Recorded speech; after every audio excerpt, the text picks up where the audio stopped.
अयोध्यापुरी में सगर नाम के एक राजा थे। उनके कोई पुत्र नहीं था। सगर की पटरानी केशिनी विदर्भ प्रांत के राजा की पुत्री थी। केशिनी सुंदर, धर्मात्मा और सत्यपरायण थी। सगर की दूसरी रानी का नाम सुमति थी, जो राजा अरिष्टनेमि की कन्या थी। दोनों रानियों को लेकर महाराज सगर हिमालय के भृगुप्रस्रवण नामक प्रांत में जाकर पुत्र प्राप्ति के लिए तपस्या करने लगे।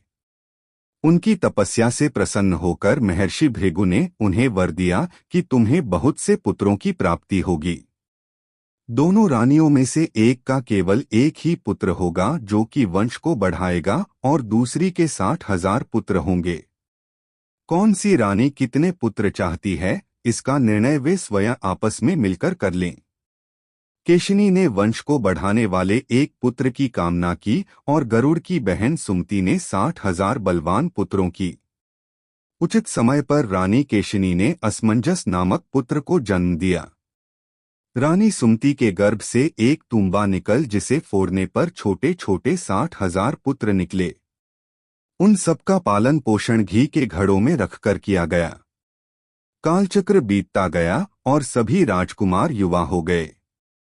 सगर का ज्येष्ठ पुत्र असमंजस बड़ा दुराचारी था और उसे नगर के बालकों को सरयू नदी में फेंककर उन्हें डूबते हुए देखने में बड़ा आनंद आता था। इस दुराचारी पुत्र से दुखी होकर सगर ने उसे अपने राज्य से निर्वासित कर दिया।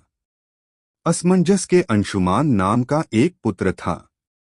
अंशुमान अत्यंत सदाचारी और पराक्रमी था। एक दिन राजा सगर के मन में अश्वमेघ यज्ञ करवाने का विचार आया। शीघ्र ही उन्होंने अपने इस विचार को कार्यरूप में परिणत कर दिया।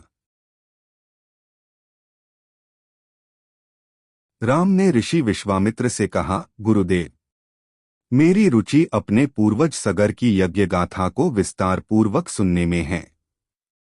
आथ कृपा करके इस वृतांत को पूरा पूरा सुनाइए। राम के इस तरह कहने पर ऋषि विश्वामित्र प्रसन्न होकर कहने लगे, राजा सगर ने हिमालय एवं विंध्याचल के बीच की हरी भरी भूमि पर एक विशाल यज्ञ मंडप का निर्माण करवाया। फिर अश्वमेघ यज्ञ के लिए श्यामकर्ण घोड़ा छोड़कर उसकी रक्षा के लिए पराक्रमी अंशुमान को सेना के साथ उसके पीछे पीछे भेज दिया। यज्ञ की संभावित सफलता के परिणाम की आशंका से भयभीत होकर इंद्र ने एक राक्षस का रूप धारण करके उस घोड़े को चुरा लिया। घोड़े की चोरी की सूचना पाकर सगर ने अपने 60,000 पुत्रों को आदेश दिया कि घोड़ा चुराने वाले को पकड़कर या मारकर घोड़ा वापस लाओ। पूरी पृथ्वी में खोजने पर भी जब घोड़ा नहीं मिला तो इस आशंका से कि किसी ने घोड़े को तहखाने में न छुपा रखा हो, सगर के पुत्रों ने संपूर्ण पृथ्वी को खोदना आरंभ कर दिया। उनके इस कार्य से असंख्य भूमितल निवासी प्राणी मारे गए। खोदते खोदते वे पाताल तक जा पहुंचे। उनके इस नृशंस कृत्य की देवताओं ने ब्रह्मा जी से शिकायत की तो ब्रह्मा जी ने कहा कि ये राजकुमार क्रोध एवं मद में अंधे होकर ऐसा कर रहे हैं।